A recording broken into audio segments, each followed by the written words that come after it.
Good morning, everyone. Thank you for your patience. People were still logging on, and hopefully everyone has their coffee.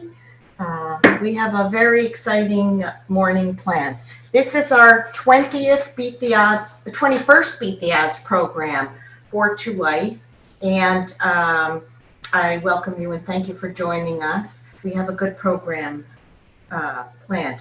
So just so you know, this is done as a webinar, not traditional, similar to all your other Zoom calls you've been doing, I'm sure.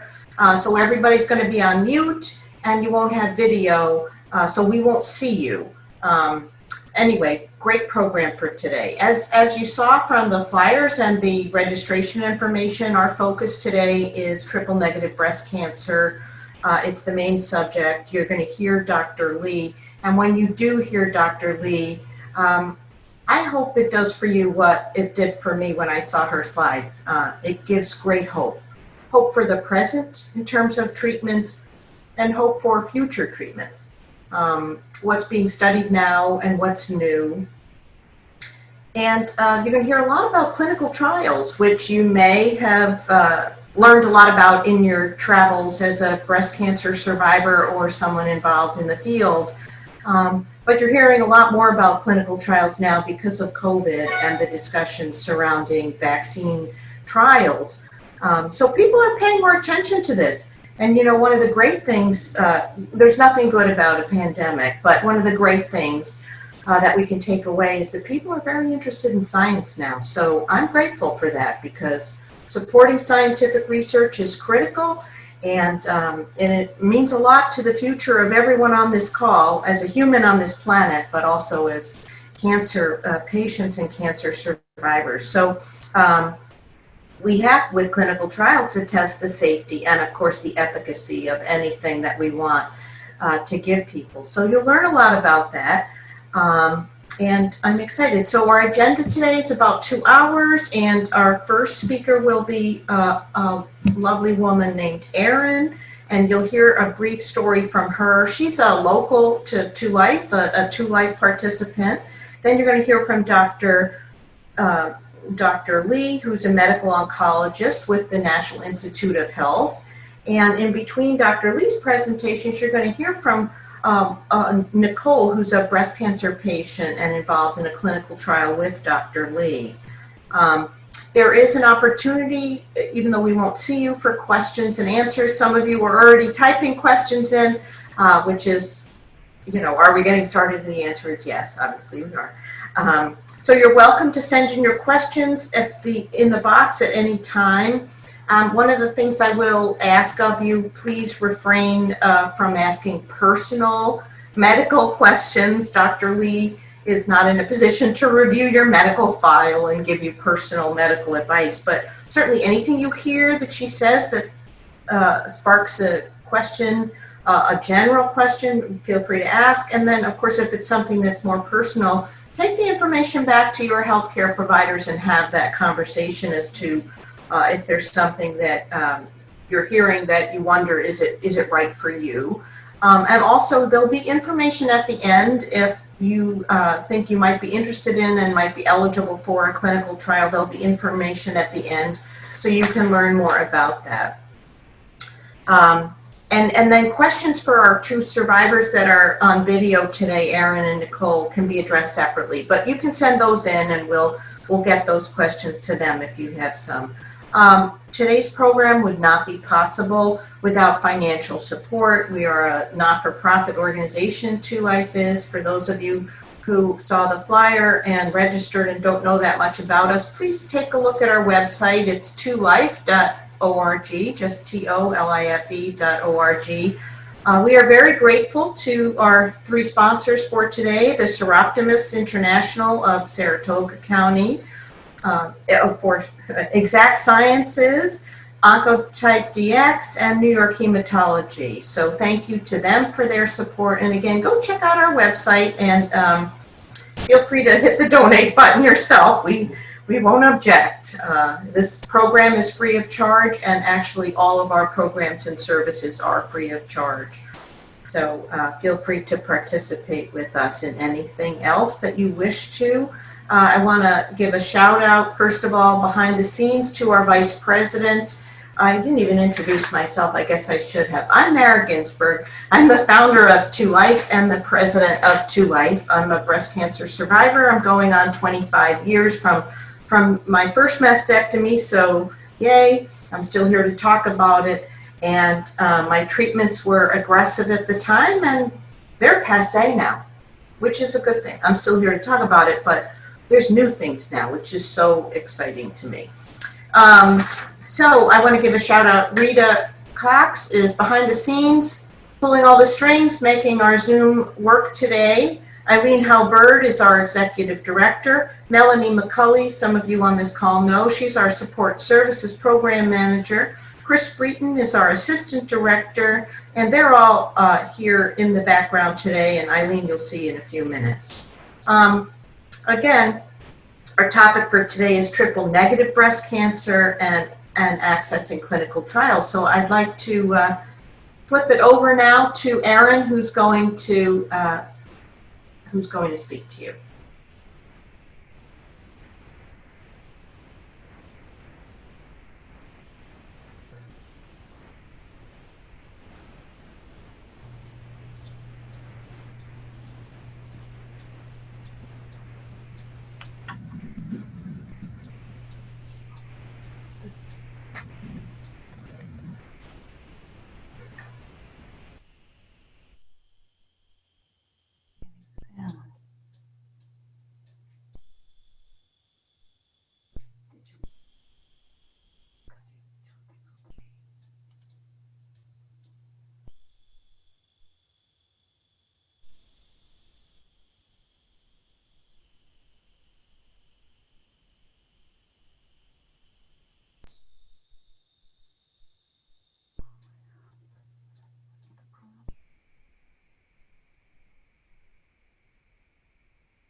And you got no sound.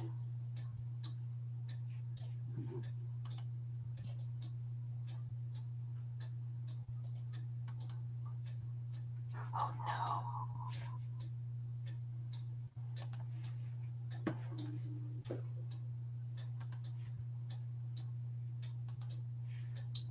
This is a nightmare.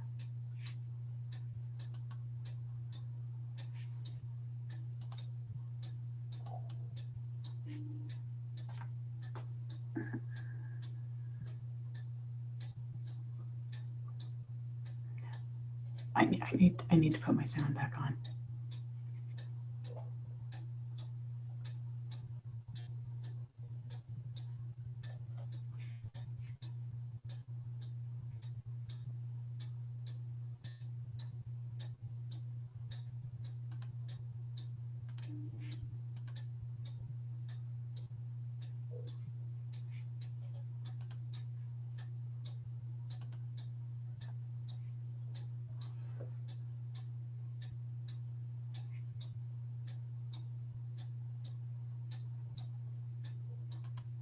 It's a Zoom thing, I think, because I have Zoom is not responding.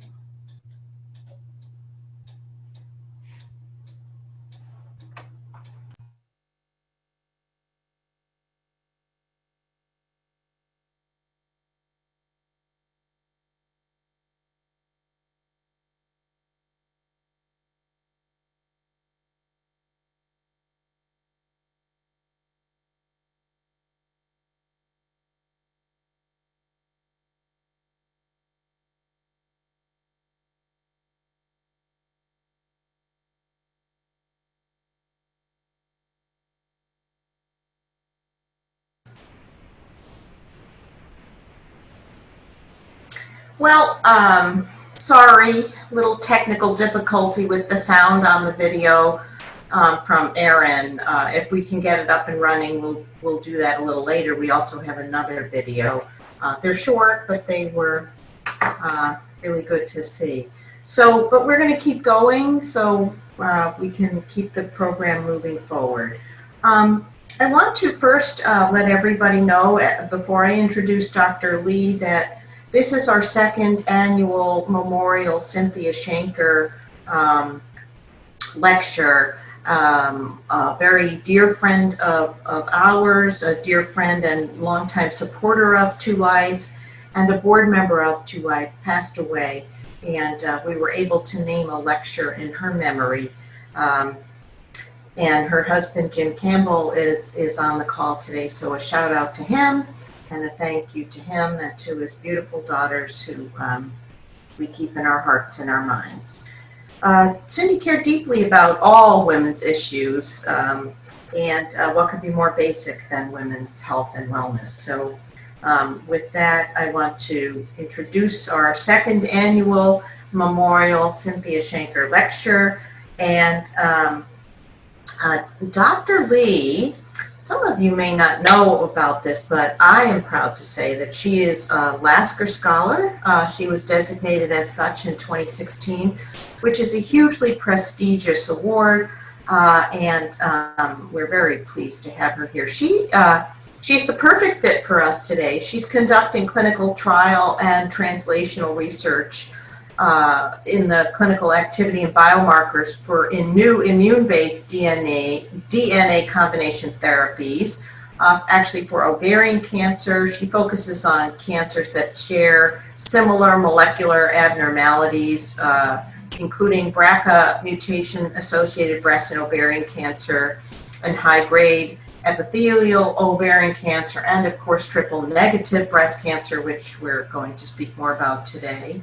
Dr. Lee's clinical trial was the first to test the modulation of immune checkpoint activity, and the project may in fact have profound impact on treatments for women going forward. She earned her MD from Yonsei University, Wonju College in Wonju City, South Korea. She did a residency in internal medicine at Holy Family Hospital, Catholic University in Seoul, South Korea. She had a research fellowship in pathology and cell biology at Thomas Jefferson University in Philadelphia, a residency in internal medicine at Albert Einstein Medical College in New York, a clinical research fellowship on breast cancer functional imaging at Memorial Sloan Kettering in New York, and a medical oncology hematology fellowship at the National Cancer Institute's Medical Oncology branch. And of course, as we mentioned, she's with the National Institute of Health. And outside of work, she loves going to museums, traveling, swimming, and meditating. And she has a lot to tell us about, so we're going to just get right to it. Thank you again, Dr. Lee. Thank you so much for a kind introduction. So let me share my slides.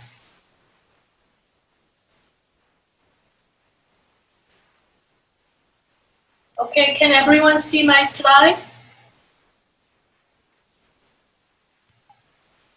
Great. So good morning, everyone. It's my honor and privilege for me to present just general overview of triple-negative breast cancer and also recent advances in the treatment of triple-negative breast cancer. So my talk includes two parts today. The part one is to focus on biology and the treatments for triple-negative breast cancer. And part two, later today, will focus on the advances in the systemic treatment of triple-negative breast cancer, as well as clinical trials. Before we move forward, let's just talk about just general overview. So what is triple-negative breast cancer? Who gets triple-negative breast cancer? What is the prognosis? And how do we treat advanced and metastatic triple-negative breast cancer? You probably heard the term triple-negative breast cancer and how it is defined. It's actually term historically based on the staining of the tumors. When doctors do the special staining of the breast cancer clinical samples, they stain first estrogen receptor and progesterone receptor and human epidermal growth factor receptor 2, HER2. So if tumors have estrogen receptor and or progesterone receptor stain positive, that's called as a hormone receptor positive breast cancer. If HER2 stain is positive, that's called as a HER2 positive breast cancer. But if tumor has no such 3 receptors, then it's called historically triple-negative breast cancer. Does that mean all triple-negative breast cancer are the same? You know the answer. No, actually it's not. Why it matters? Because triple-negative breast cancer is not a single disease. It's a collection of a heterogeneous group of breast cancers. So based on the technologies, sequencing methods, and also based on the recent literature, there are 4 to 6 subtypes of triple-negative breast cancer, as you see here. So basal subtype, which you see here, basal like subtype 1, BRCA2, and immunomodulatory subtype, and mesenchymal stem-like subtype, luminal androgen receptor subtype. What does that mean? Why we have to know these subtypes? Even though historically triple-negative breast cancer means just negative or 3 receptors, each triple-negative breast cancer may have different molecular characteristics, as you see here. So overall survival, based on these molecular characteristics, as you see here, mesenchymal subtype may have a poor, compared to other subtypes, prognosis, but someone probably who knows the statistics, there's no statistical difference. So this just suggestion, not the confirmatory. And also distant metastasis-free survival indicate mesenchymal subtype may be a little bit worse, but again, this is not statistically significant. So there are many research efforts going on to understand better what this subtype of triple-negative breast cancer means and what's the clinical applications. What's the chance of survival? You probably heard triple-negative breast cancer is fast-growing and often very aggressive compared to hormone receptor positive breast cancer. But after 5 years, this difference probably doesn't matter. Even estrogen receptor positive breast cancer may have poor prognosis. So in summary, triple-negative breast cancer may be a little more aggressive in the beginning of the 5 years, but after 5 years, the difference is not really significant. So who gets the triple-negative breast cancer? About 15 to 20% of all breast cancers in the United States are triple-negative breast cancer. But anyone can get triple-negative breast cancer. But based on the research, we have learned this population may have a higher risk of developing triple-negative breast cancer, especially younger women, African American women, and also women or even men who have inherited BRCA1 or BRCA2 gene mutation. So the current treatment guidelines indicate people diagnosed with a triple-negative breast cancer at age 60 or younger, they should get their genetic testing for BRCA gene mutation, whether they have family history or not. More information available on the CDC website, especially for breast cancer in young women. This includes hormone receptor positive and all types of breast cancer, but focus on the younger woman. I serve as an advisory committee on this breast cancer in young women. So if you want to look for more information, and there are also many general Twitter and Facebook or information available. So go to the CDC website and breast cancer in young women. So I'm not going to focus on triple-negative breast cancer in young women today. But I'm going to talk about a little bit more in terms of BRCA mutation because it has a clinical relevance as to the treatment. As I said, BRCA mutation carriers may have a higher risk of developing breast cancer.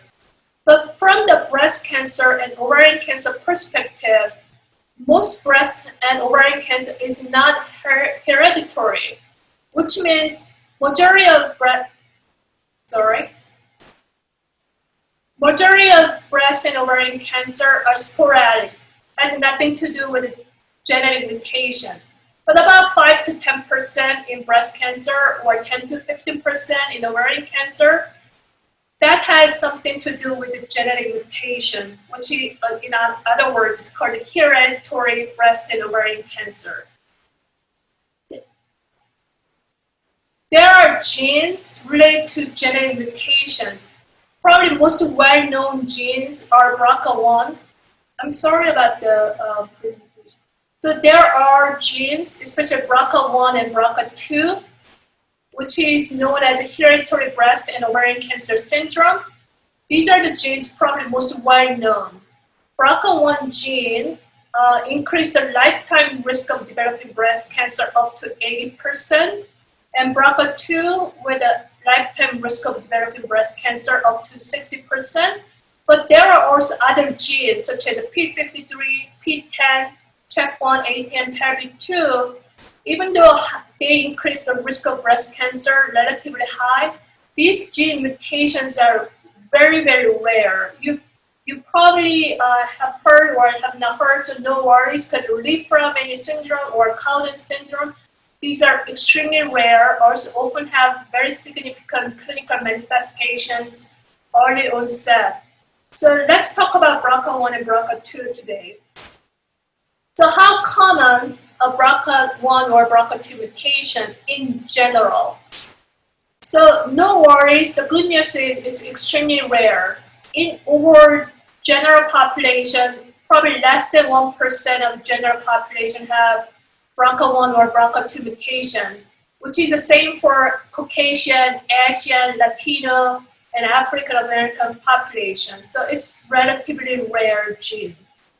But in certain populations, such as Ashkenazi Jewish population, they have a higher prevalence of having BRCA1 or BRCA2 gene mutation. So before we talk about more as to the BRCA mutation, let me just go over a very simple biology probably you learned from your high school. So what is DNA? DNA is basically building blocks of our genes. It has two complementary strands, which is called double helix, which was discovered by Rosalind Franklin, wonderful scientist. Each chromosome contains two copies of genes, one on each strand. So when someone has germline mutation, which means they are born with this mutation, it was inherited from their parents. It affects only one strand, so the other strand is okay. So in order to develop the cancer, it needs a second hit. So germline mutation is already something wrong with the one strand. In order to have a cancer, there needs a second hit to have a cancer. So BRCA, breast cancer gene, is involved in DNA repair. So when BRCA gene is mutated, it loses their function.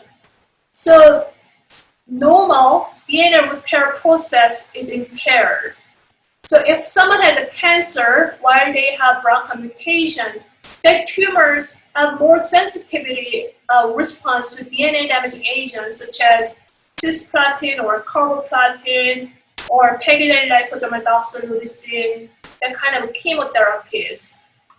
So when it comes to how and why these BRCA genes increase the risk of breast and ovarian cancers instead of testicular cancer or brain cancer, it's not known.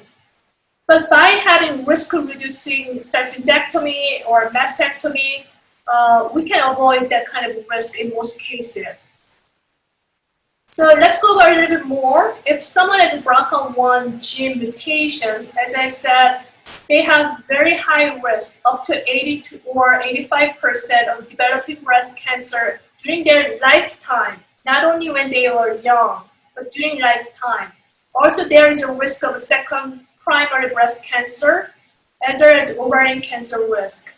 When I said inherited germline mutation, which means if one of the parents have a mutation, they may not have breast and ovarian cancer because it requires a second hit.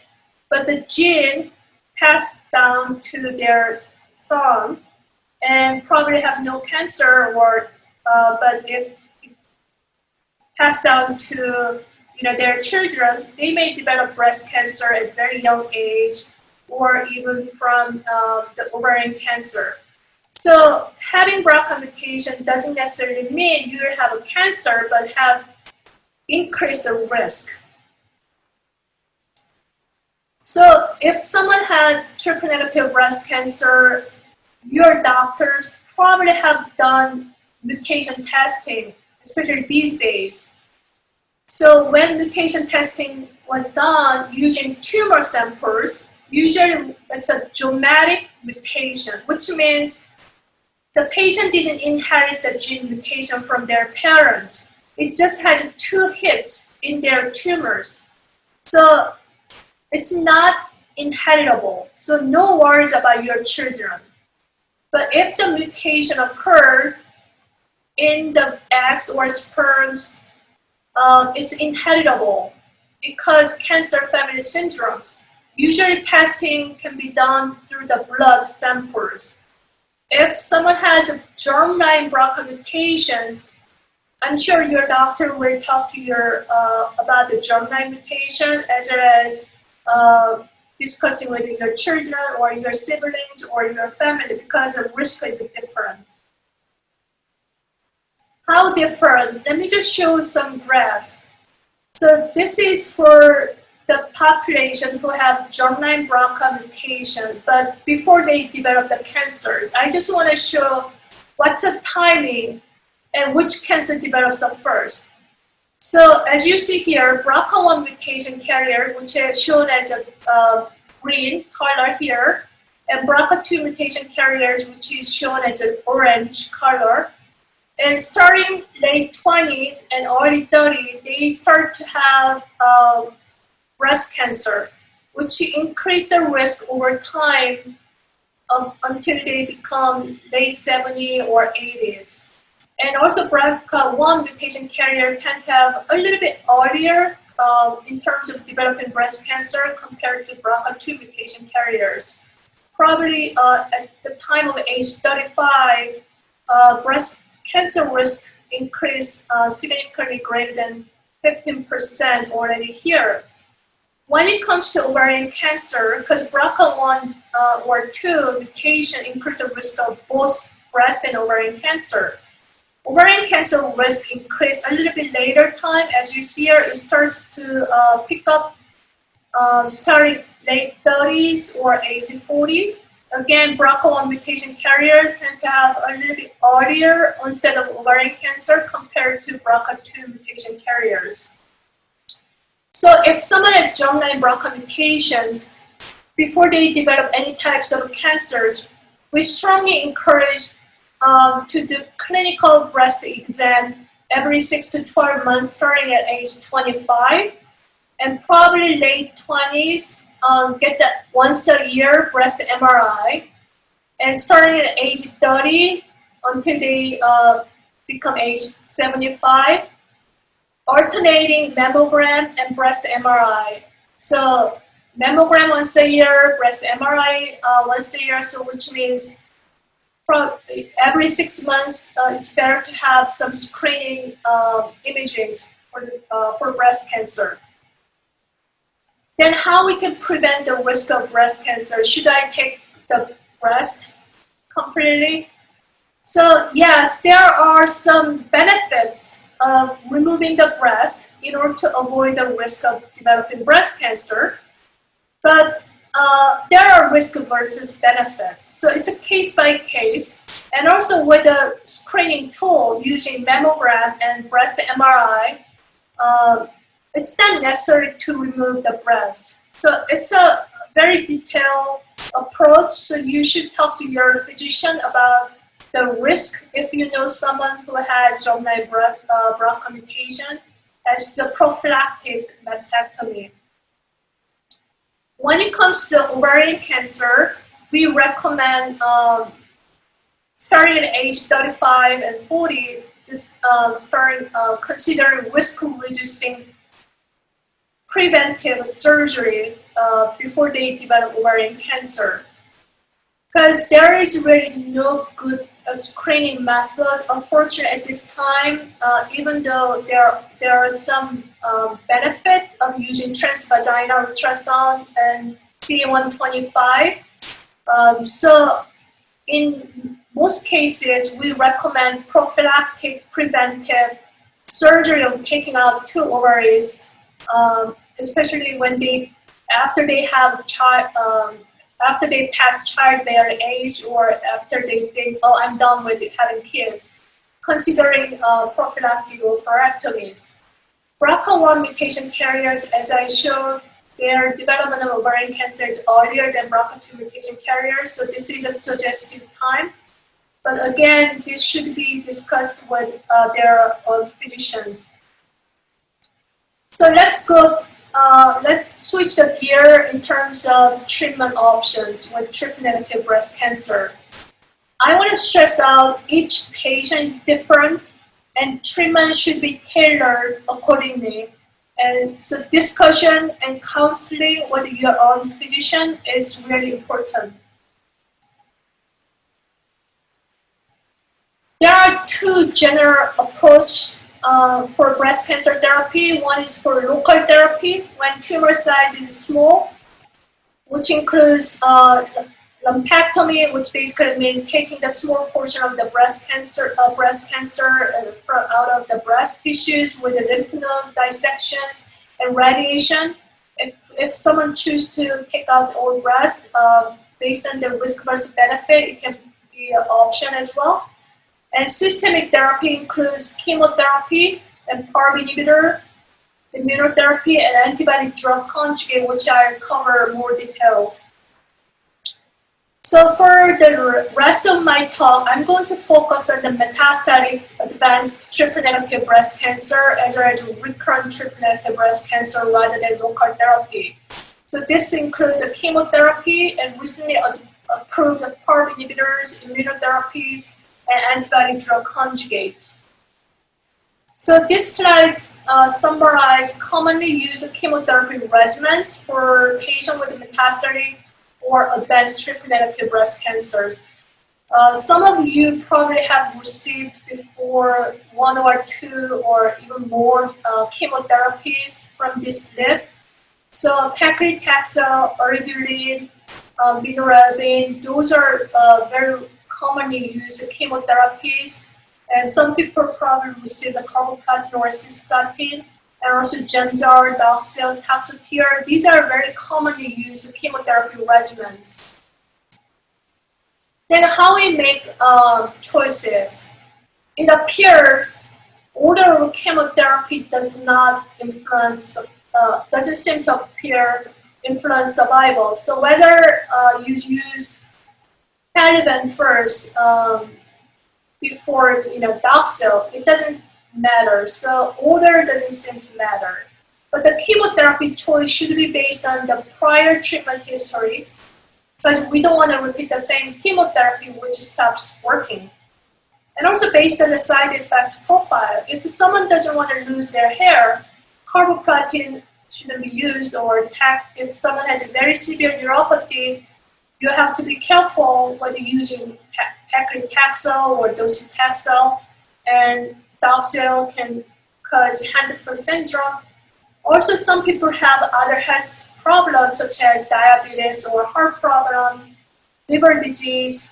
So based on the individual's health risk and prior treatment history, the choice of chemotherapy should be tailored accordingly.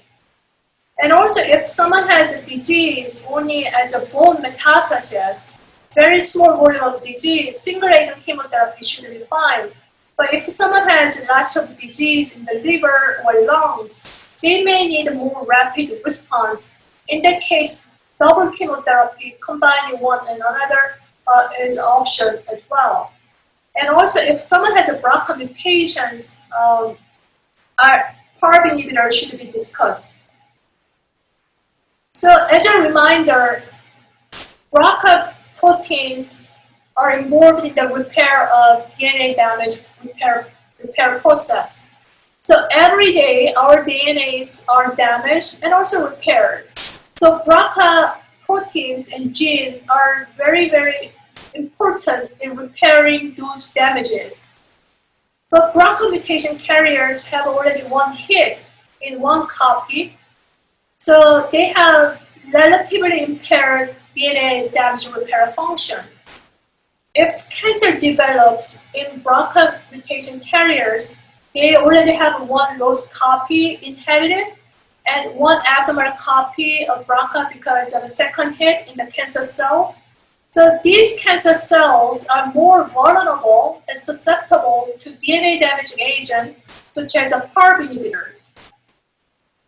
So as I said, so it's a double blocking hit. So if DNA damage occurs, it's in normal cell, it's repaired by the BRCA proteins. But since BRCA mutation carriers have no BRCA function in the cancer cell, by giving the PARP inhibitors, it can trigger more effectively cancer cell death. So this is first PARP inhibitor clinical trial for germline BRCA mutant breast cancer. So this is, no worries, this is a bit busy slide, but let me walk you through. So this clinical trial is international, phase 3, randomized clinical trial testing the PARP inhibitor olaparib compared to physician choice chemotherapy, whether PARP inhibitor is better than chemotherapy alone. The patient population is hormone receptor positive breast cancer as well as triple negative breast cancer patients, and they should have germline BRCA mutation, and they also had prior adjuvant anthracycline taxane-based chemotherapy and 1 or 2 prior chemotherapies.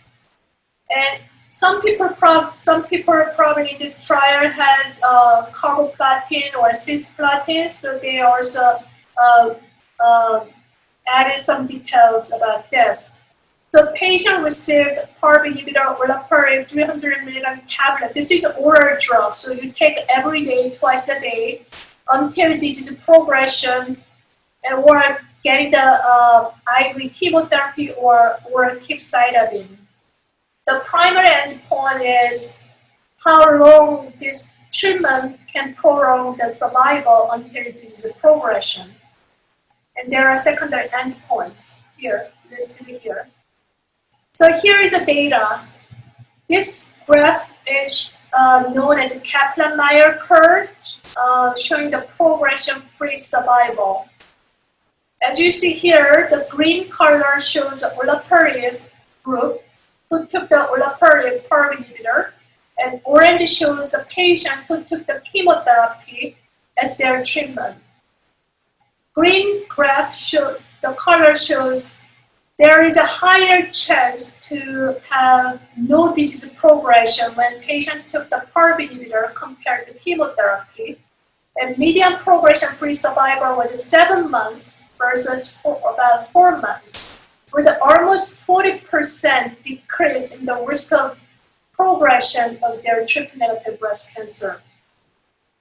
There was also some additional finding from this trial. So whether they received chemotherapy or not, there was a similar clinical activity from the PARP inhibitor. As I said earlier, this trial was focused on the triple-negative breast cancer as well as a hormone receptor positive breast cancer patient, but it seems more effective in triple-negative breast cancer population. Whether they received prior platinum or not, they had a similar clinical activity from the PARP inhibitor. And as I said, PARP inhibitor olaparib is oral drug, so the patient had to take it every day, twice a day. So they seem to have a little bit more GI side effects, such as nausea and some abdominal pain, discomfort.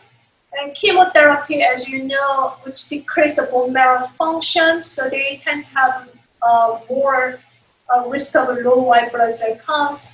But getting the oral drugs every day sometimes have improved the quality of life because chemotherapy can be very drowning and exhausting for certain patients. So based on this positive clinical trial data, olaparib and also another PARP inhibitor, which I didn't show the slides, but this is the name of a clinical trial. These two PARP inhibitors were FDA approved in 2018 for BRCA mutant, HER2-negative breast cancer patient with prior chemotherapy. So this is a great advance relatively recently happened in triple-negative breast cancer treatment. Then let's switch the gear to the immunotherapy. So as a just brief background, our immune systems evolved to recognize foreign invaders such as bacteria or virus. Because our immune system have to get rid of these foreign invaders. So at the same time, our immune system also recognizes cancer cells as not me, it's a foreign cells. But it becomes more complex because cancer cells often develop from our own cells that have mutations. And also cancer cells are pretty smart, so they find a way to escape or hide from these immune system attacks. And also when it comes to activating immune system in order to fight against the cancer cell, we don't want to activate immune system too much because when immune system gets hyperactivated, it can attack normal cells, not only cancer cells, so it can cause lots of problems like autoimmune disorders. So this is a very simple schema. T cells is one of the many cells fighting against cancer cells or foreign cells. So when cancer cells develop, T cells, our immune cells recognize, oh my God, there is something foreign cells, so let's recognize, let's kill this cell. As I said, cancer cells are pretty smart. So they express PD-L1, which is a programmed death ligand. So because T cells, our immune cells, express the PD-1. So basically PD-L1 binds to PD-1 and make the T cells numb. So T cells become paralyzed. So even though T cells are there around the cancer cell, since it became paralyzed, it cannot really attack the cancer cells, cannot kill the cancer cells. So the immune checkpoint blockade wants to block this part so that it reactivates T cells so that it can kill the cancer cells. So IMpassion 130 is a randomized international phase 3 clinical trials to test the PD-L1 inhibitor plus chemotherapy for triple-negative breast cancer patients.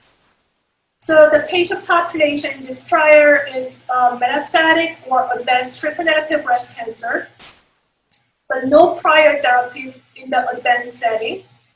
And also the tumor samples were submitted for the staining of PD-L1 expression. And patients were stratified based on their prior treatment history, including taxane, or whether they had a liver metastasis, or whether tumor expressed a PD-L1 staining. So they were randomized either atezolizumab, which is a PD-L1 inhibitor plus chemotherapy, here in this case, nab-paclitaxel, or just nab-paclitaxel chemotherapy alone. So about 450 patients were randomized to combination arm or chemotherapy alone arm, and they continue the therapy until disease progression or intolerable toxicities. And primary endpoint for this study is progression-free survival as well as overall survival. And of note, about 40% of patients in each arm, not only in this chemo combination arm, had PD-L1 positive tumors. So this is the outcome from this clinical trial. Intention to treat population means whole population, whether they have PD-L1 expression positive or negative tumors. In this graph, as you see here, the combination is shown as blue, and green color shows just chemotherapy arm. The combination seems to do better job in terms of prolonging, improving progression-free survival, about 1.5 months. But the benefit was greater in PD-L1 tumor staining positive population.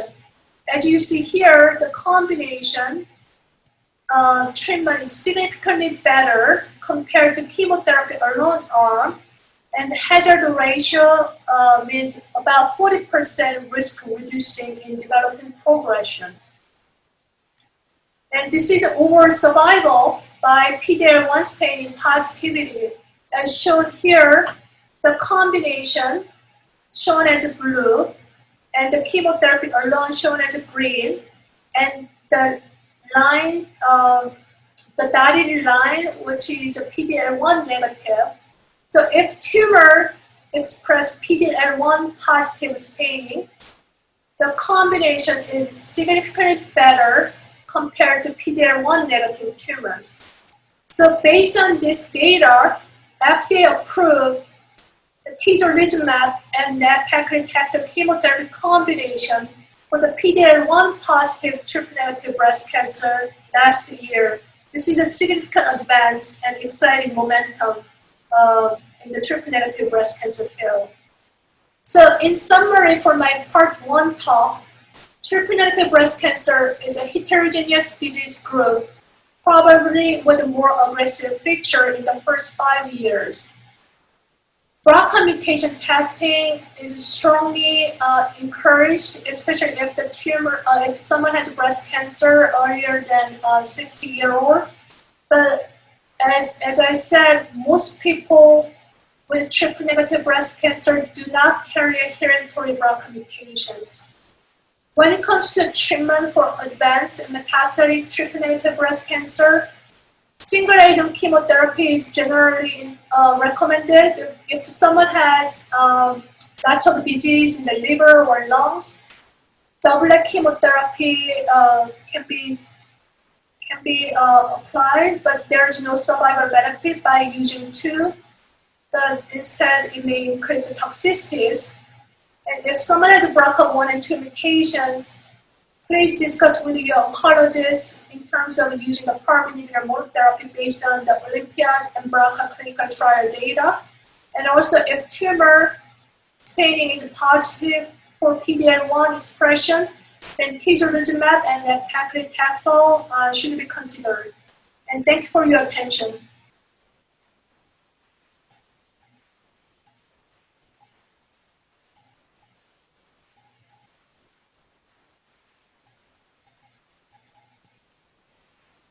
Okay, I think now, yeah. So let me introduce one of my patients, Nicole, who participated in the clinical trial at the NCI, which is a combination of immune checkpoint inhibitor and the PARP inhibitor. So here is a Nicole's testimonial.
To my liver, my lung, and my bone.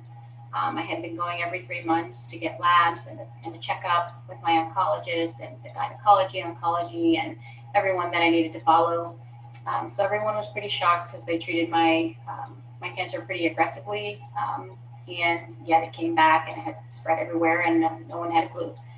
So I quickly asked what my options were, and they said, well, we can do the standard of care, or you can look into a clinical trial. So I spent about 2 weeks getting second and third opinions. Good afternoon, my name is Nicole Real, and I'm going to share a little bit about my journey through a triple negative breast cancer diagnosis that ultimately led to my participation in a clinical trial at NIH. I'm an active duty military officer who had, at the time, served for 13 years and had really only been to the doctor for a routine checkup. I was first diagnosed in 2016 with stage 2, grade 3, triple negative breast cancer. I was married and still am. At the time, my children were 2 years old and 3 months. And I found a lump in my breast, which at the time I just thought, you know, I'm breastfeeding. It's probably just a swollen gland. It's nothing. But by the end of the month, it hadn't gone away, so I figured I might check it out. And I did. And so I learned that I had a BRCA mutation and began my 5-month journey of chemotherapy, which is a standard of care. I followed that with a double mastectomy and then a few months later, reconstruction. So about the end of 2017, I was nearing that time. We hadn't done a scan since before my surgery, so my oncologist wanted to do another scan to get a new baseline. And everybody was pretty shocked to find out that my breast cancer had returned and had now spread to my liver, my lung, and my bone. I had been going every 3 months to get labs and a checkup with my oncologist and the gynecology, oncology, and everyone that I needed to follow. So everyone was pretty shocked because they treated my cancer pretty aggressively, and yet it came back and it had spread everywhere, and no one had a clue. So I quickly asked what my options were, and they said, well, we can do the standard of care, or you can look into a clinical trial. So I spent about 2 weeks getting second and third opinions. I went to Dana-Farber and NIH. I went down to Florida to a doctor and ultimately decided that the clinical trial was the best way to go. For me, I, of course, felt like the standard of care was a failure. They weren't able to detect that it came back, even going every 3 months to multiple doctors. And so I was 100% ready for exploring a clinical trial, even though I had no idea what that meant before I spent 2 weeks learning about it. So I have been at NIH since 2018, November timeframe, in a clinical trial, and it's very night and day from chemotherapy. I felt terrible with chemotherapy. I was exhausted. I had diarrhea and a lot of other symptoms that goes along with chemo. And on the clinical trial, I've kept my hair, my energy's good, I'm able to do everything that I need to do as a soldier, as a mom, as a wife, and it's just a whole nother ballgame. They just have a lot more attention to detail. I get scans every other month. I go once a month for an infusion. I take medicine every day. And it's just very unlike chemotherapy, which is so much more invasive and toxic on your body. The clinical trial has offered me the opportunity to look and feel like myself, and it's just done wonders for myself, my inner self and my outer self, and it's just been really phenomenal. Most of the people that I know don't even know that I have breast cancer unless I share it with them, so that's kind of nice. If you've been diagnosed with breast cancer, I would say definitely get clinical trials, look into it, give it an option, give it a try. Even if that means you need to sacrifice a little to get to where you need to go to get treatment, it's definitely worth looking into and giving it a try. Other than that, I would say keep your spirit strong, keep your mindset positive, and to really surround yourself with people that'll support you during this journey, because that'll make a world of difference. It's not easy, but we're humans and we're not meant to be alone or go through things alone. So just surround yourself with positive people, and I wish you the best. I'm available for questions, and I really appreciate the opportunity to share my story with everyone.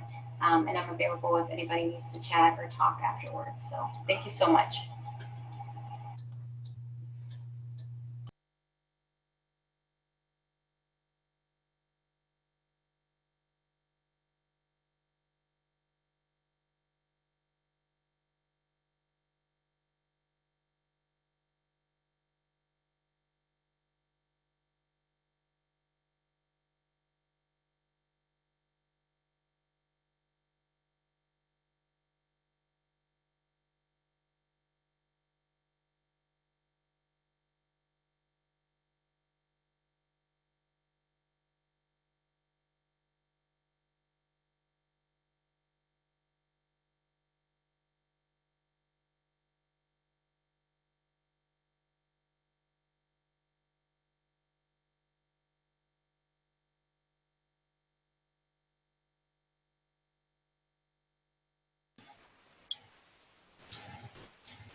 So this is wonderful. Do we have a break now?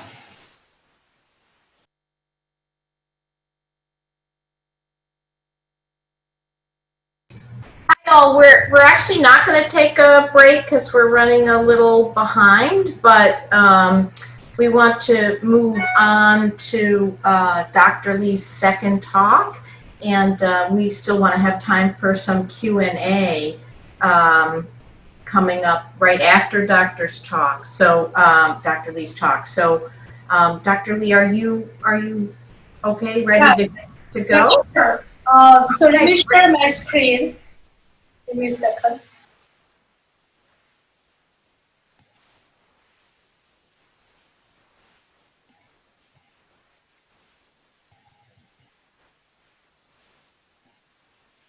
Okay, welcome back to my second talk. So the part two, we're focused on the advances in the systemic treatment of triple-negative breast cancer, including recently approved antibiotic drug conjugate and clinical trials. Before we move forward, as Nicole said, she had no idea what the clinical trial means before she joined our clinical trial. So let me just briefly review what's the phase 1, phase 2, phase 3 clinical trials. So phase 1 clinical trials ask the questions regarding the safety and side effects. So in general, phase 1 trial accrued the patient with any cancer types.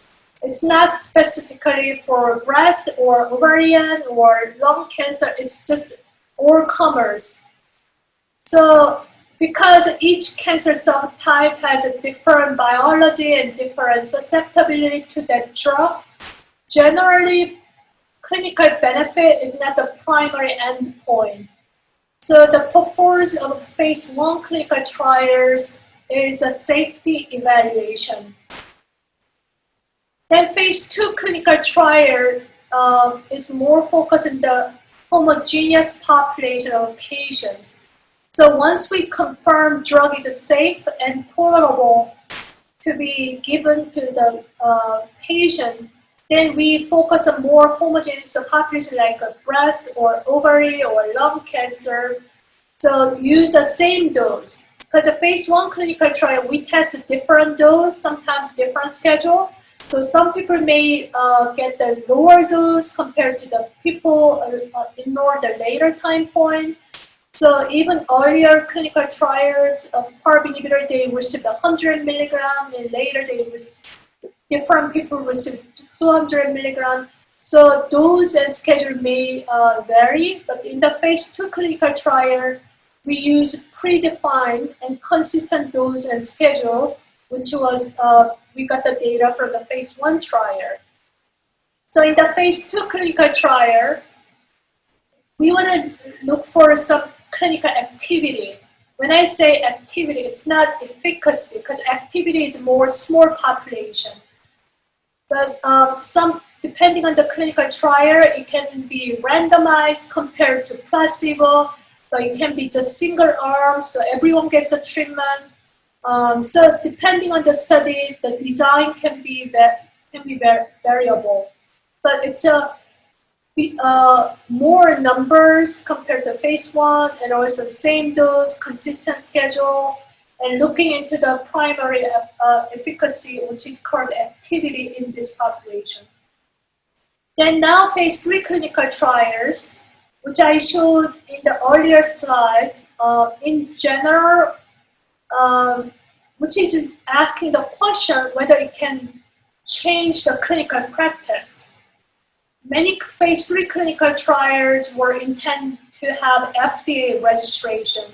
As I showed in OlympiAD study, which used a PARP inhibitor compared to standard care, which is a chemotherapy. So that study was a randomized, international, phase 3 clinical trials and got the FDA approval. So in general, it's designed to show superiority to the standard of care, or sometimes non-inferiority, which means it's not worse compared to standard of care, but in many cases, if it has a better side effects profile, it's good to try. And in many cases, most common scenarios, they use a placebo control. But placebo means also they just get the standard of care, not indicating no treatment at all. So in general, phase 1 trial comes in first because we have to confirm the safety and tolerability.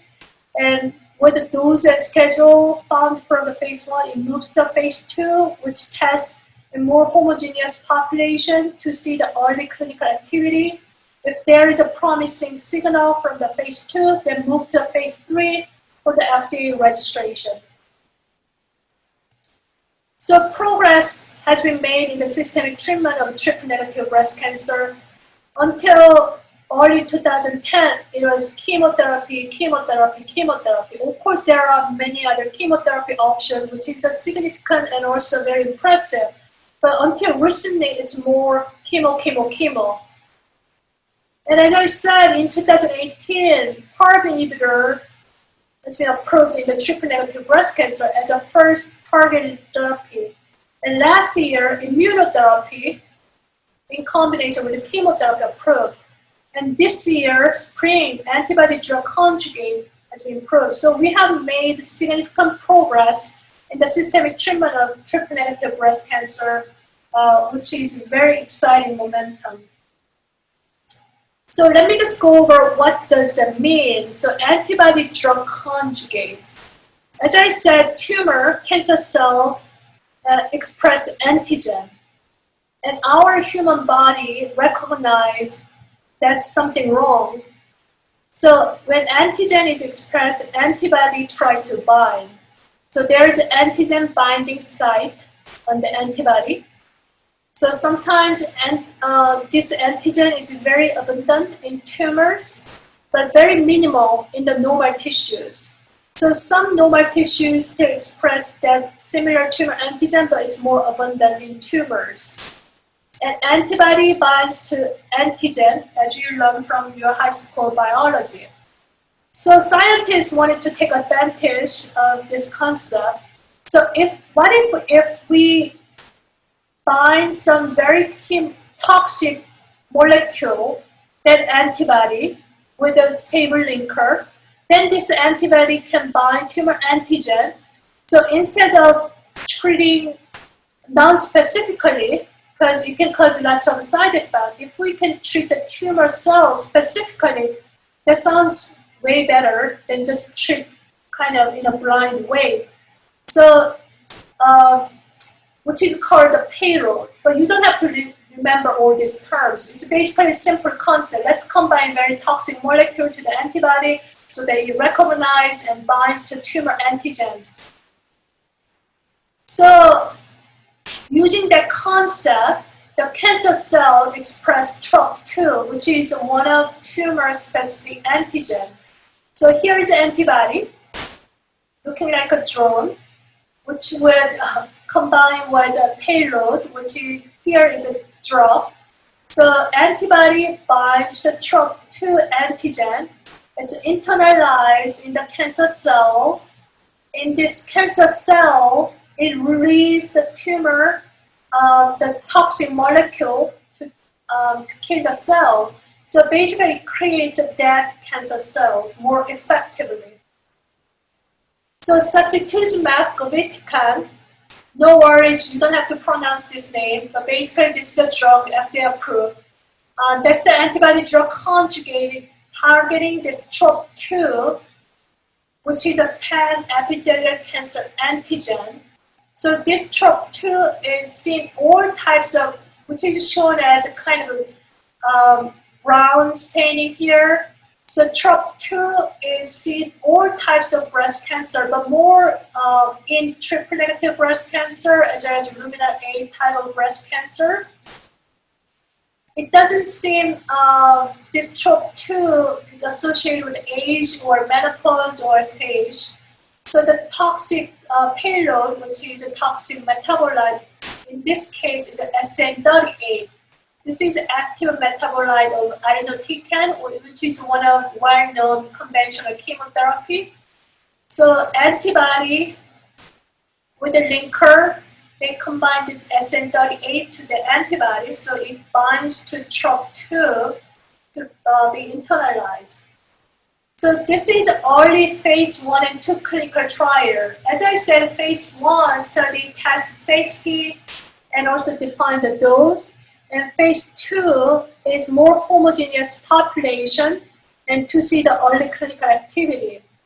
So this data came out last year, treating about 100 heavily pretreated patients with triple-negative breast cancer. They had at least median 3 prior systemic therapies. Some people had even 10 prior therapies. So this is called the waterfall plot. So basically showing best response to the therapy, how much tumor shrank. So minus 30 means if tumor size shrank greater than 30%, that's called the partial response. This is basically how doctors measure the response in the clinical trial setting.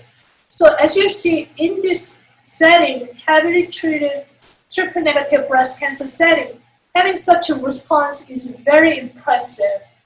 More than 1/3 of patients had a significant shrinkage of their tumors in response to this drug. Even some patients had complete resolution of the tumors, which is shown in the red color. In blue, which is a partial response, and their tumor size decreased greater than 30%. In yellow, as you see, tumor size are stable, which is still encouraging as long as it's not growing fast. And here also shows how long they have been on the study.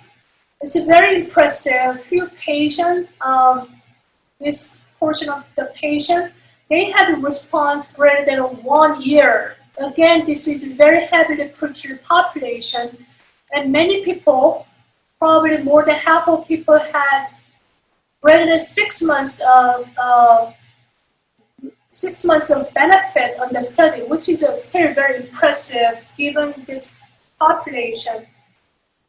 So median progression-free survival was 5.5 months, and overall survival was 13 months. So based on this very, very exciting phase 1 and 2 clinical trial, the company launched a phase 3 international randomized clinical trial to confirm this activity. So the patient population in this study is a metastatic triple-negative breast cancer, refractory or relapsed after more than two prior systemic treatment, chemotherapies for their advanced disease, and had relatively poor response before. And there are many patients enrolled in Asia, in the United States, and also some patients who had brain metastasis were enrolled. So they were randomized either sacituzumab govitecan or physician choice chemotherapy, which is a standard of care, and they were treated until disease progression. Primary endpoint is a progression-free survival, and this study opened in November or October 2017. During the interim analysis, because when we do a phase 3 clinical trial, registration trial, we do interim analysis. Basically, if drug is too toxic, no benefit, there is no point to continue the clinical trial. Or if the benefit is significant, they have to do interim analysis and probably stop the clinical trial and make a registration so that more people have a benefit earlier than planned. So April 2020, study was halted because of compelling efficacy during the Data Safety Monitoring Committee. And subsequently, April 22nd, FDA approved sacituzumab as a new therapy for triple-negative breast cancer. And company recently announced in July the phase 3 clinical trial met the primary endpoint, which means they have shown benefit with sacituzumab against chemotherapy as the progression-free survival. So this is again most recent advance in the treatment of triple-negative breast cancer, which is a very, very exciting momentum. So where we are going from here? So there are ongoing research efforts in order to improve the outcomes of triple-negative breast cancer. Of course, the researchers, clinicians work hard to develop the new treatment options.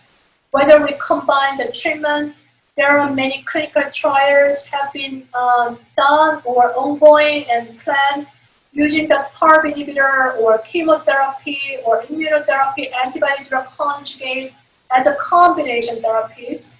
And also to develop the new targets. There are many other new targets. And also, safety and tolerability is very important. Some people are very sensitive to the chemotherapy and their quality of life is significantly impaired.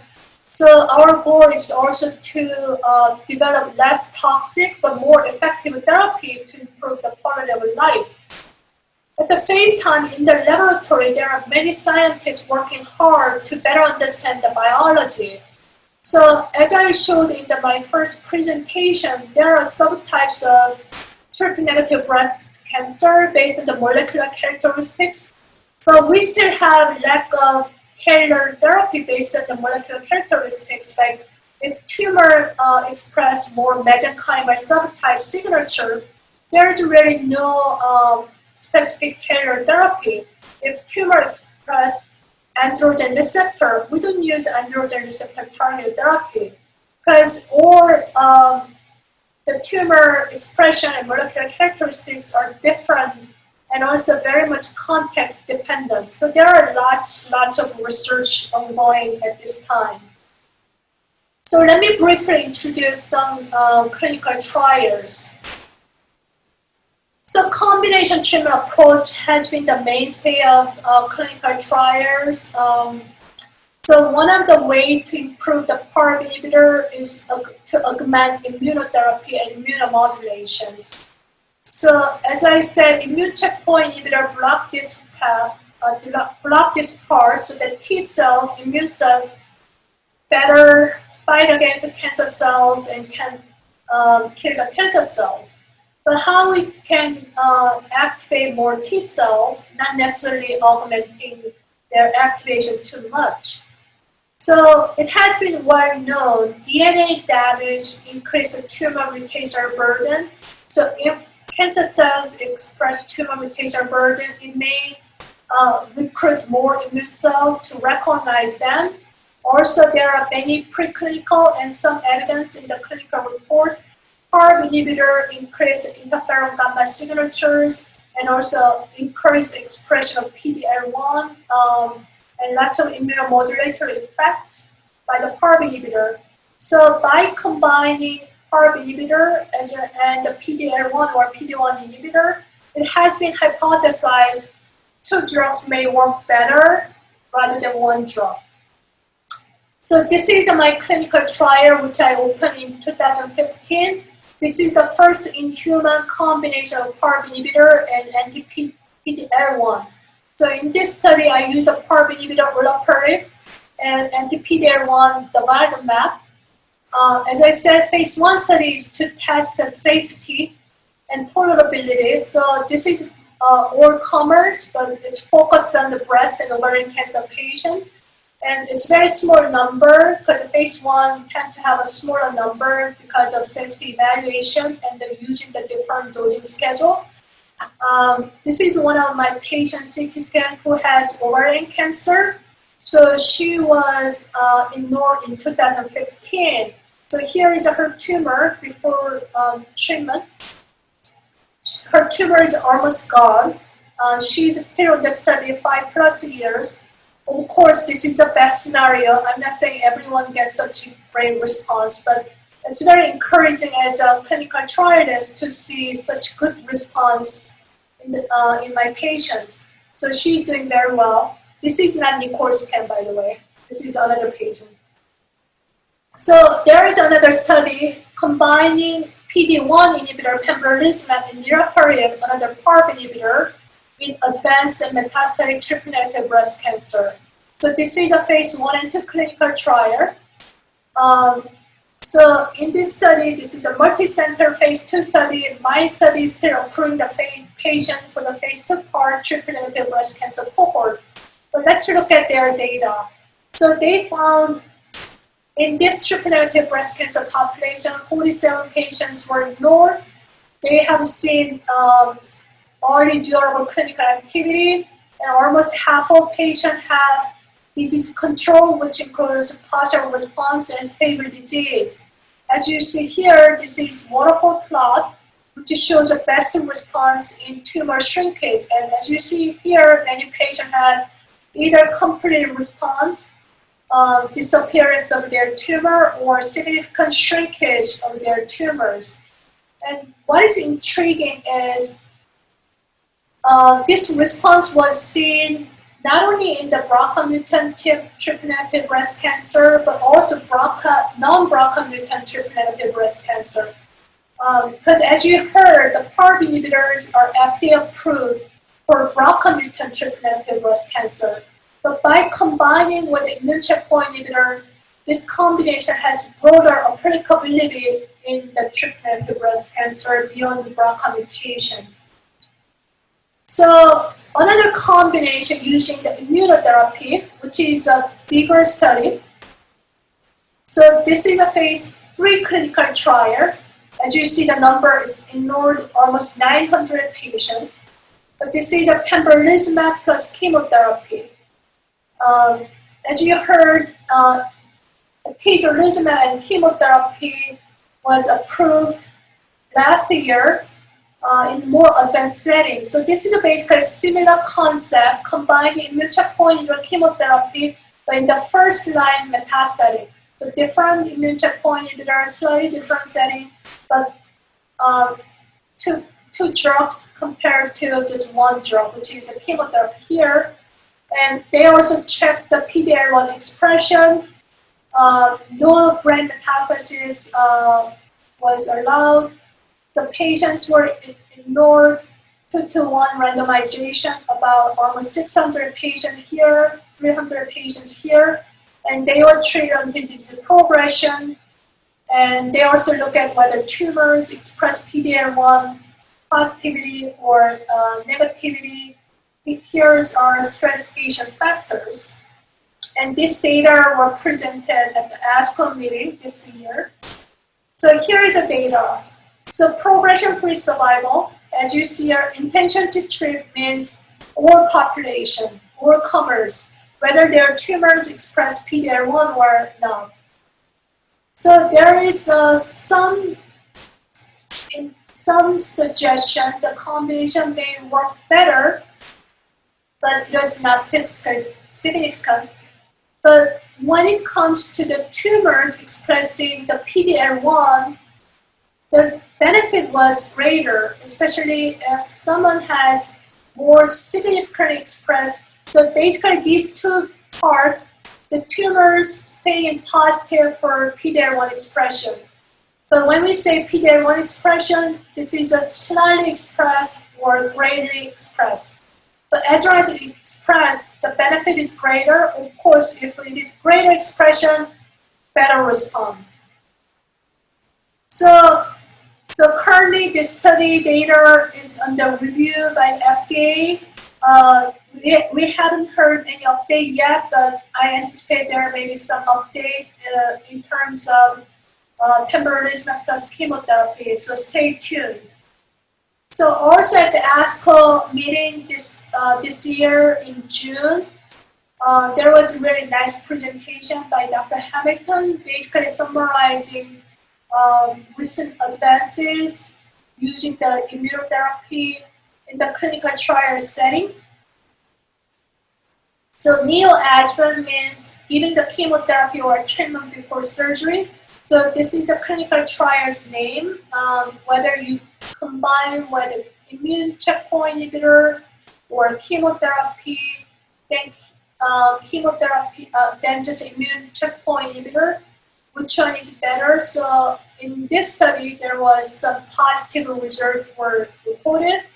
So this study also using the different immune checkpoint inhibitor tislelizumab compared to the chemotherapy, also some positivity but not significant. And IMpassion 130, keynote 35.5, they are reported. So we are waiting and some, hopefully some good news from the FDA. But there are lots of immunotherapy combination in the various settings, or different kinds of immune checkpoint inhibitors are ongoing. So of course, immune checkpoint inhibitors are not the only drugs tested in the clinical trials, and also PARP inhibitor trials, either with a different combination or various settings, are not the only ones. So I'm not going to cover all details in the drugs in the clinical trials.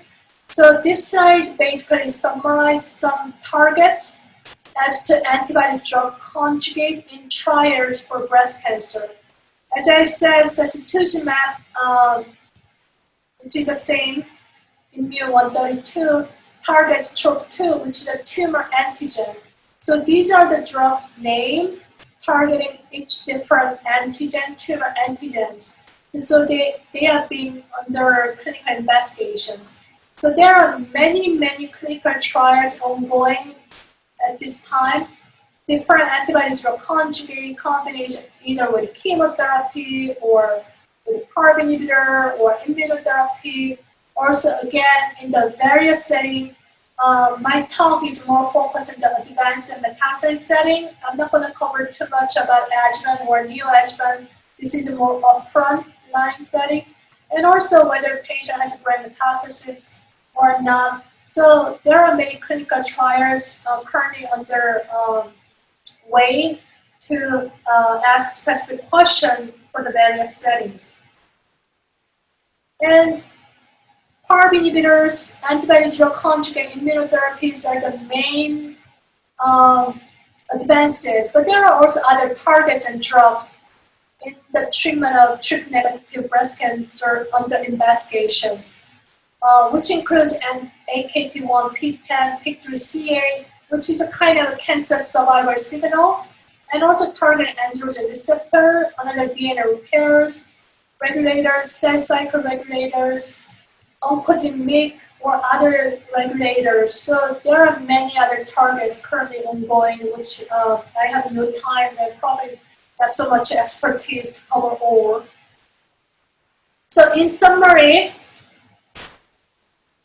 patients with triple-negative breast cancer constitute about 50 to 20% of all breast cancer, but it has very heterogeneous biology and behaviors. So we need to continue to dissect, understand their molecular biology, and also as well as developing the biomarkers in the treatment. So far, we have made significant progress as to the carrier therapy for advanced metastatic triple-negative breast cancer. But still, chemotherapy is very important. So chemotherapy, single agent chemotherapy for advanced setting is the first choice. But if someone has visceral crisis, doublet chemotherapy is recommended.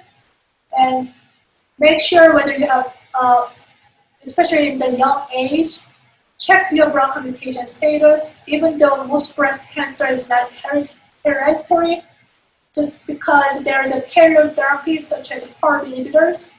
And also if tumor changes their behaviors, make sure your tumor checked for PD-L1 expression, because also it guides the treatment options.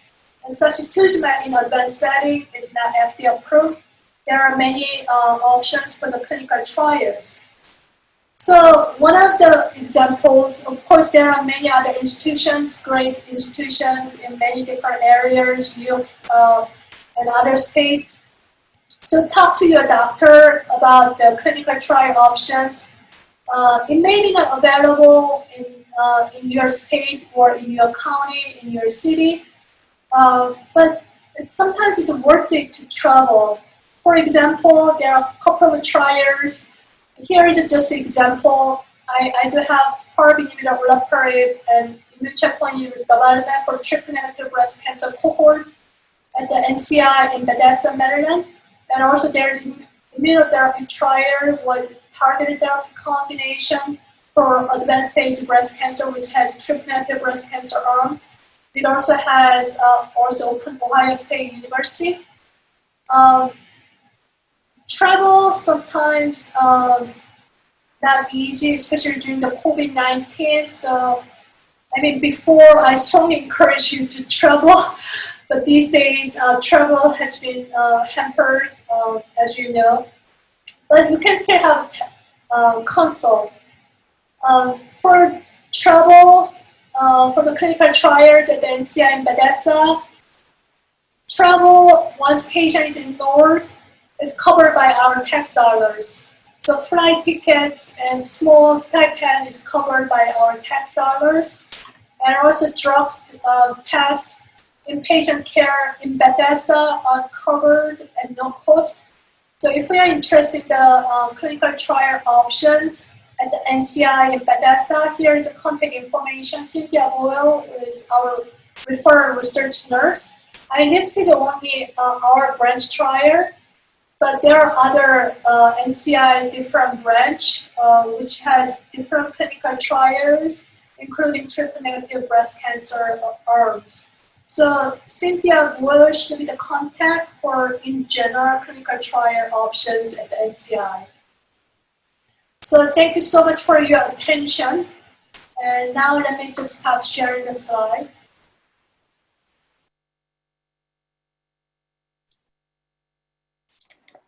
Hi, good morning. It's Eileen. Can you hear me? Thank you, Dr. Lee. And I just want to say that you did a marvelous job. Not only is your mind that of a lovely scientist, but you had brought some great clarity, and so that we, I think, have a better understanding of the clinical trials in some other areas. And so I want to get right back to actually hearing from Erin, and we apologize that we had some technical challenges when we first started at the beginning of our talk this morning. And so I'm going to get right to it, and you're going to hear from Erin, who's a local survivor here in the Capital Region.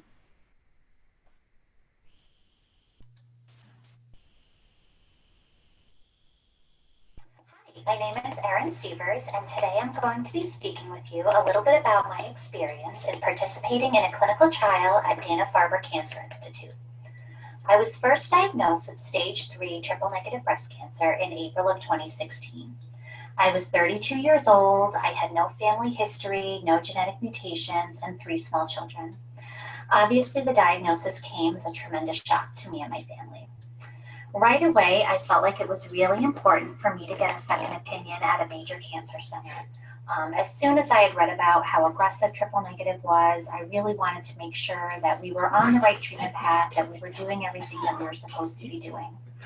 I had heard great things about Dana-Farber in Boston, and luckily I was able to get an appointment within a couple of weeks of calling. My experience at Dana was great, and they did a great job in working with my local hospital to develop a treatment plan. And ultimately, we decided to split my care between Dana and my local hospital, which was Saratoga Hospital, and that worked out really well for me.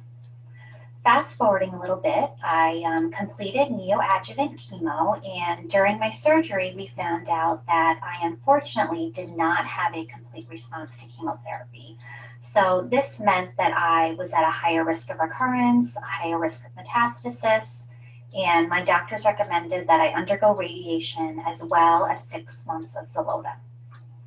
So after all that was done, at this point it had been about 1.5 years since my initial diagnosis. I was going to a regular checkup at Dana, and they said that they had a new clinical trial that I might qualify for. And this trial was specifically for women who did not have a complete response to chemo. So that's sort of where I fit in. And it was pretty groundbreaking. It combined a peptide vaccine with immunotherapy. And at this point in 2017, there were no immunotherapies that were FDA approved for TNBC. I believe now we have 2 that are approved for stage 4, but at that time, the only way you could get immunotherapy was through a clinical trial. So I was very interested, very intrigued. And once I learned a little bit more about the trial, I came home and I discussed it with my husband, discussed it with my family. And I did get a little bit of a mixed response. Some of my family felt that it might be a little bit of a risk to go through this trial. This was a phase 1 clinical trial, which means that they're still looking at the efficacy and safety of some of the drugs being used. But ultimately, it came down to the fact that, we desperately need more therapies for triple negative, as we all know. So I felt like this was a really great opportunity to hopefully not only reduce my personal risks of recurrence, but to also help all of the existing triple negative patients and all of the future triple negative patients to helpfully develop more therapies. So ultimately, I decided to do the trial. And it went really well. I did have some minor side effects. I did develop some thyroid issues that I still take medication for. But overall, it was a very good experience. One nice thing about participating in a clinical trial is that you get more frequent follow-ups. So I still go to Dana-Farber for regular checkups, and they generally follow you for 5 to 10 years, which is really nice. So I was very lucky in that because I was already an existing patient at a major cancer center, the trial, it was easy to find out about what clinical trials were out there. But if you were not an existing patient, it's still very easy to go on the website of any major cancer center. You can look up Dana-Farber, Sloan Kettering, and they list all the trials that they are currently enrolling for. So that's something you could always look up. Another great resource is clinicaltrials.gov. They list trials all over the world for all different types of cancer, but you can narrow it down to location, by subtype, and that's a really good resource as well. So in closing, I just wanted to say that I'm very happy that I did participate in the trial. I finished it a little over 2 years ago. I am still NED, doing really well. My hair has grown back. I'm feeling good. So for me, it was a very good experience, and I would be happy to speak with anybody who is interested in clinical trials, and I'd be happy to explain more about my experience. Thank you.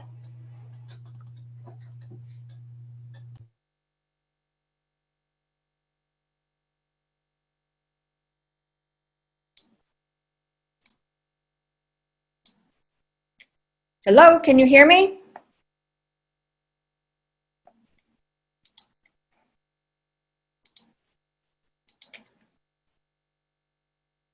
Hi, good morning. I'm back again. Thank you, Erin. And that was actually a great testimonial and some good information so that we can all kind of learn from the experience that you've had and going back to the experience that Nicole had as well. So really good testimonials this morning.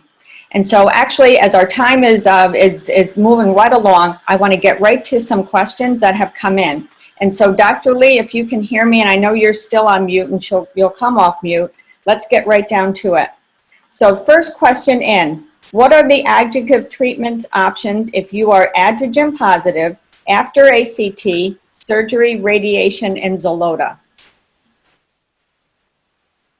So if that's the androgen receptor positive tumors? I'm sorry, I just want to make sure. So what I have here are androgen positive after ACT, surgery, radiation, and Xeloda.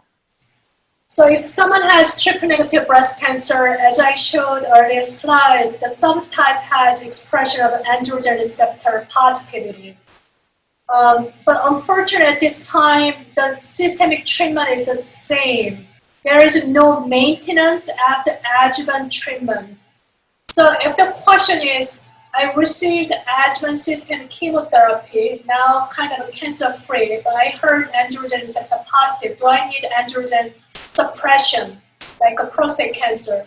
The current guideline of treatment is no, you don't need any maintenance. But in case if there's a tumor recurrence, still researchers are investigating whether targeted therapy, especially focused on the androgen receptor, It's still on the way. So we don't have enough data yet to suggest anything at this point. So the quick answer is there is no need for the maintenance after surgery, radiation, and chemotherapy. Just close monitoring and the close follow-up, and also keep an eye on the recent advances in the treatment of triple-negative breast cancer. That's probably what you should do. Because as you see, over the past 3 years, there are significant advances. The 3 drug classes FDA approved. So I think the advances will be, much more and greater. So just keep an eye on it. Stay tuned. Okay, thank you. That's a great response. Second question. Do triple-negative breast cancer survivors have an increased risk of ovarian cancer if they are BRCA negative? That's an excellent point. The short answer is no. Short answer is no, because in general population, the risk of ovarian cancer is extremely low.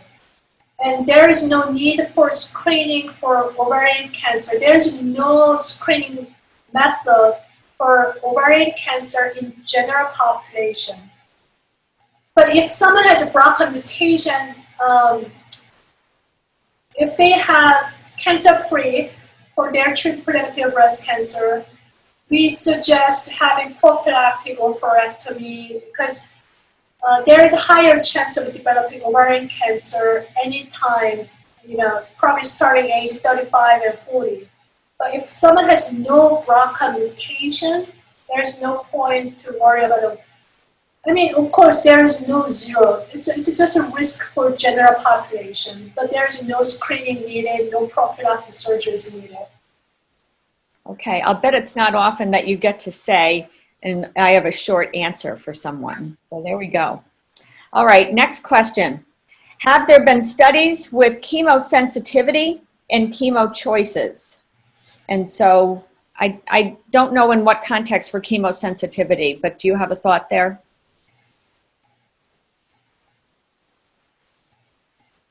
It sounds very complex. I wish I can give you a short answer. Probably short answer, it's probably yes. But more detailed answer is there are lots of research going on. So when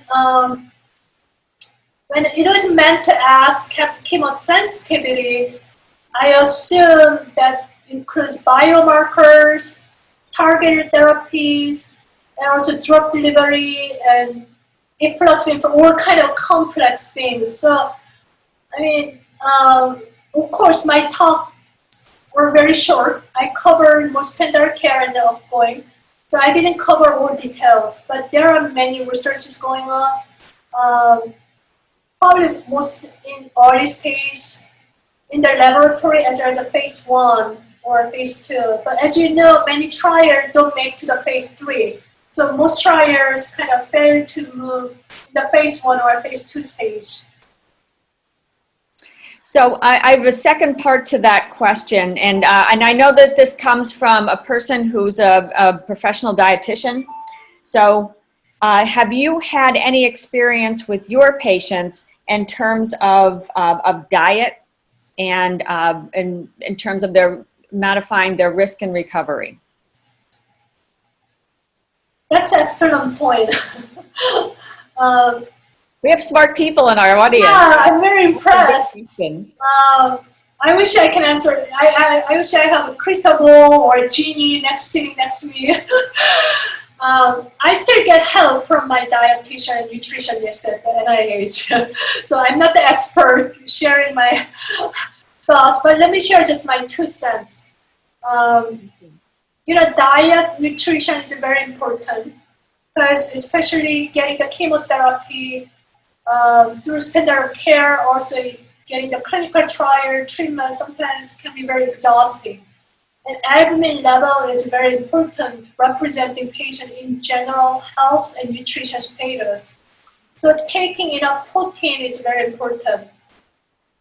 But when it comes to the supplements, I just want to raise some cautions because I know many of my patients spend lots of money, effort searching some herbs and some nutrition. Believe me, because, you know, I came from Korea, so my family and relatives, they love herbs and supplements.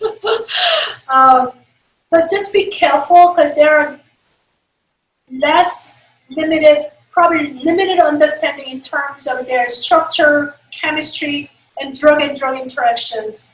So if someone goes to the clinical trials, we generally say don't take any herbs or supplements, because we don't know what's a drug interactions, because I don't want you to have less benefit from the clinical trial treatment, because supplements you take may metabolize the drug more rapidly, so that the amount of your drug is probably much less in your system compared to what you take by mouth or by infusion. So if you are planning to go to the clinical trial, you're probably told not to take herbs and supplements because of the concerns of drug interactions. But when it comes to diet and nutrition, that's in general very important. You know, core exercise, protein, you know, not too much carb, not too much fat, probably not too much carb. In general, besides the breast cancer, you know, those are very important. Okay, great answer. All right, so the next question, do mutated BRCA and BRCA1 and BRCA2 proteins have any biological DNA repair activity? That's very important and very good question, because as I said, BRCA1 and BRCA2, their normal function is to repair DNA damage. Of course, these genes are very big, and it includes very big proteins. So besides the DNA repair, it's involved in lots of cell regenerations and other things. So if BRCA genes is mutated, they have limited functions in DNA repair as well as cell generation. Even some report preclinical report says even it kind of impairs immune functions. So mutated BRCA genes in general is not really helping much. So that sounds like a very vague answer, but there are lots of research going on. So yes, it does have an impact negatively, not necessarily positively. That's a good start. So our next question, any progress with central nervous system metastases? Yes, that's a very important question and point, because brain metastasis, especially in triple-negative breast cancer, you know, unfortunately, it's relatively common compared to other tumor types, because cancer spreads through the bloodstream, so it goes to the lungs and also goes to your brain. But unfortunately, many clinical trials don't ignore the patient with brain metastasis, which is unfortunate. So now more and more clinical trials ignore the patient with the brain metastasis, then stratify the clinical outcome based on the brain CNS metastasis, yes or no. So we are having more and more data. Okay. So even in the HER2 positive breast cancer world, there is a recent drug FDA approved. Sorry, I'm just blanking the name, but that's also ignored the patient with the CNS metastasis, and FDA approved indication includes the CNS metastasis.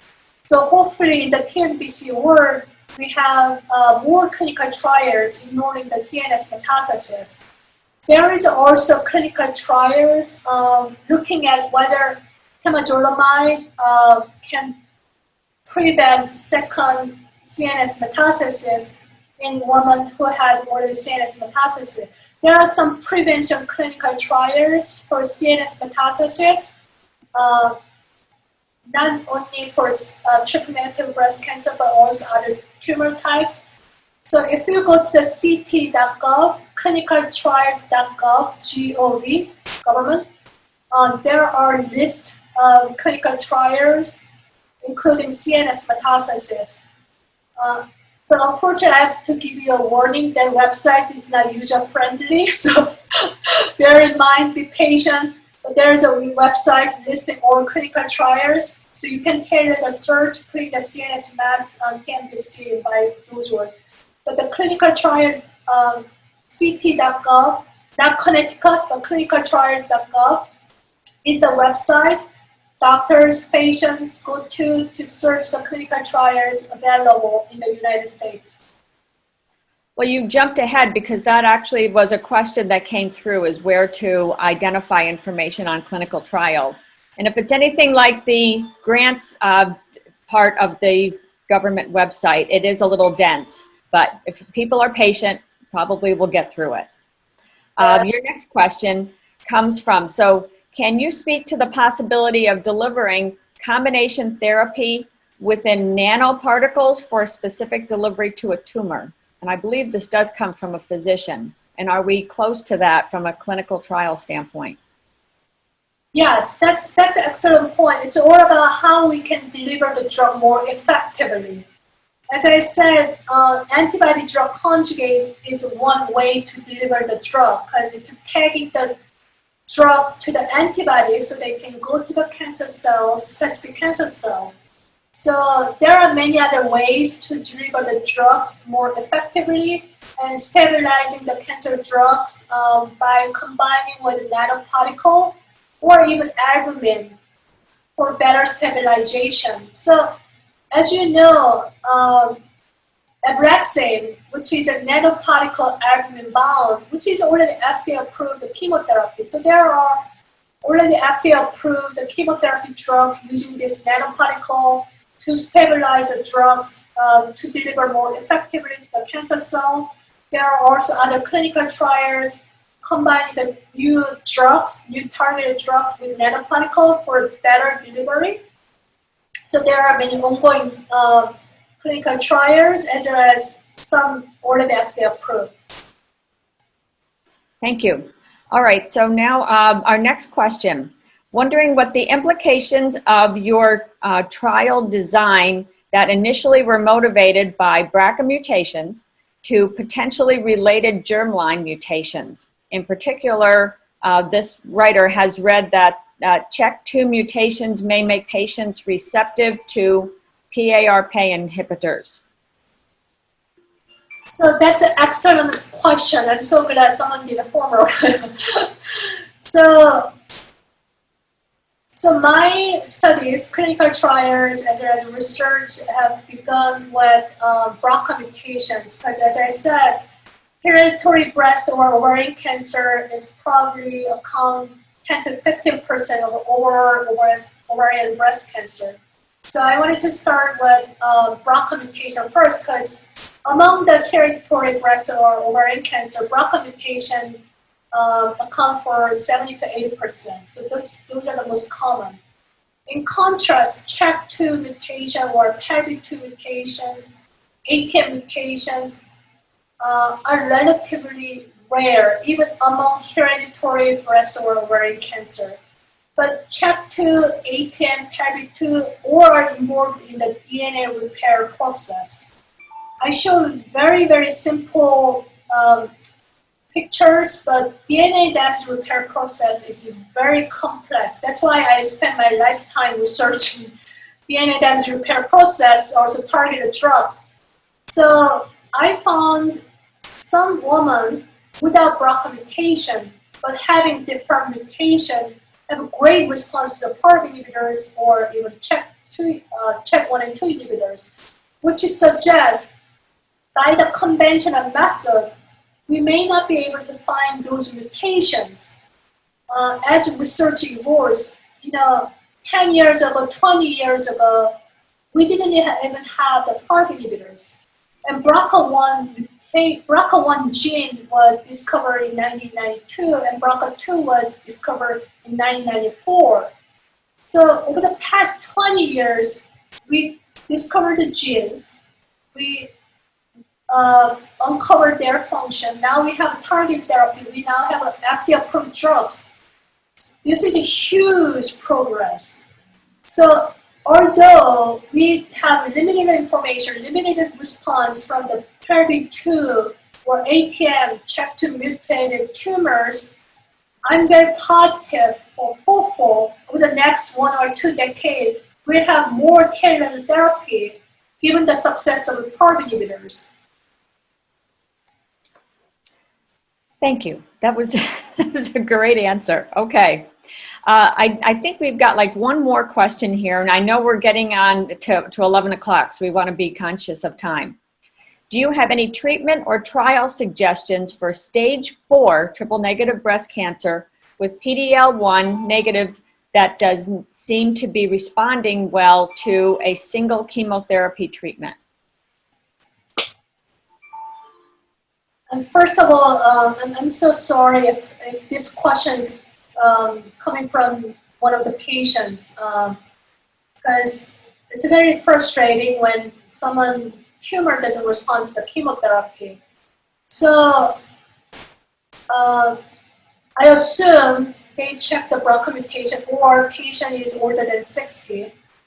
But if it's a PD-L1 negative, I would suggest, even though sacituzumab antibody drug conjugate is now approved in the later stage, discuss with your clinician oncologist whether next treatment is sacituzumab antibody drug conjugate can be considered for this line of setting. You know, of course, each treatment should be tailored based on the safety profiles, treatment history, and medical conditions, and also how much disease involved based on the scans, PET or CT scans, and laboratory results. So it has to be discussed in detail with the clinicians.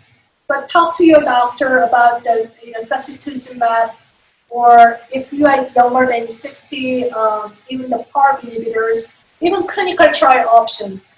Ask him or her about any clinical trial options for the triple-negative breast cancer in this setting. Thank you. I have one question here that I realized that I skipped over, and I do not know what it relates to. Are the CA2729 results significant? That's breast cancer tumor markers. Okay. People often use. It gives some hints, but the short answer is it doesn't guide the treatment choice at this time. Okay. All right. So I have one other question that had come in before the program started, and I realized that we got right to the attendee question, so I let this one go. So current research articles focus on Latina or African American or Caucasian women diagnosed with triple-negative breast cancer. Is the research looking at Indigenous or Asian women regarding a triple-negative breast cancer diagnosis?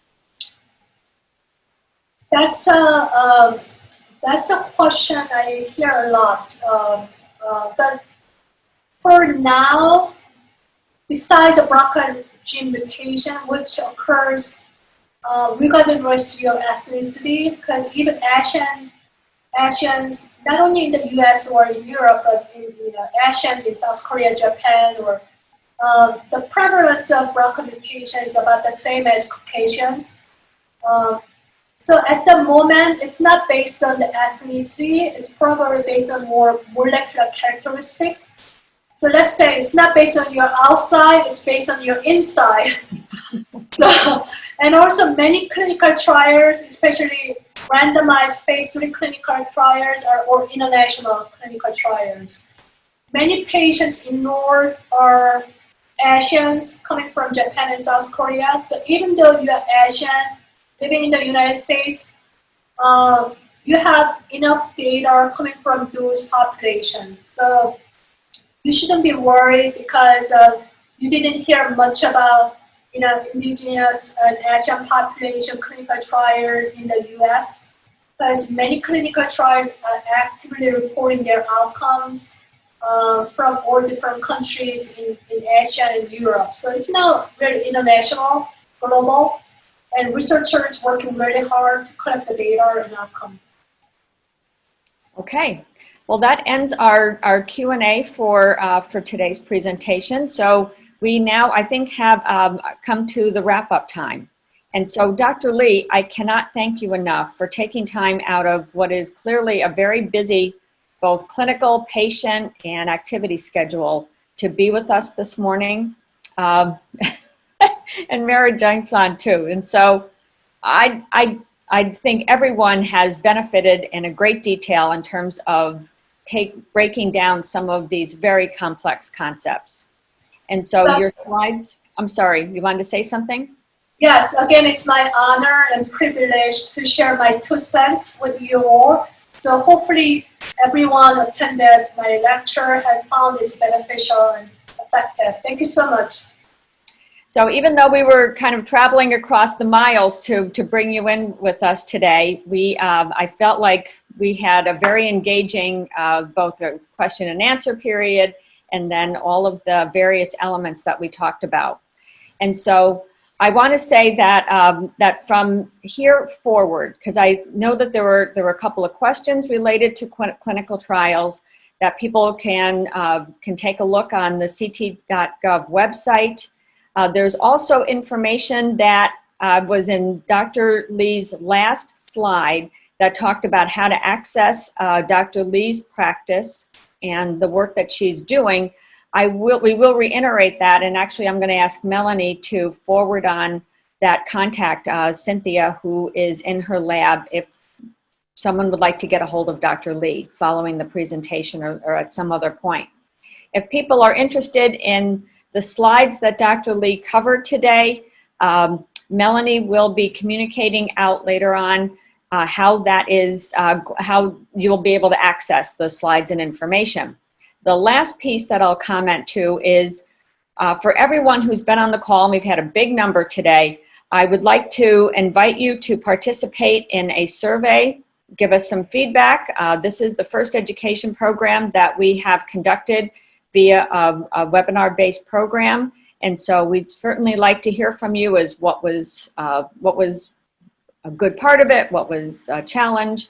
You know, certainly we had a little technical difficulty with one of the video, but I'm so glad we were able to bring Erin on, and she had a good message for us. And so I want to invite you to give us some additional feedback if there's topics you'd like for us to cover. We expect to continue with our education program series later on in the year, probably by, well, I know by October, we should have the first in a series of our Women's Health Conference talks. And so look for information. If you're not already signed up for the 2Life e-news, please give us, get in touch with us, write back, go to visit our website. There's a number of ways to get to us. Our website is at www.tolife.org. And so you can visit there, and there's a lot of information that if you haven't accessed already, that may be of interest to you. And so we thank everyone for participating with us today. And I'm not so sure that I introduced myself, but my name is Eileen Bird. I am the Executive Director for 2Life. Mara had introduced me a little while earlier today. I want to thank Rita and Chris behind the scenes, and Dr. Lee and Mara, who did a lovely job in launching us at the beginning of the day today. Melanie for putting us all together in the background and communicating with all of you. And if you've got any other questions or feedback, just, you know how to reach us. So I'm going to close us off and say thank you and have a wonderful day.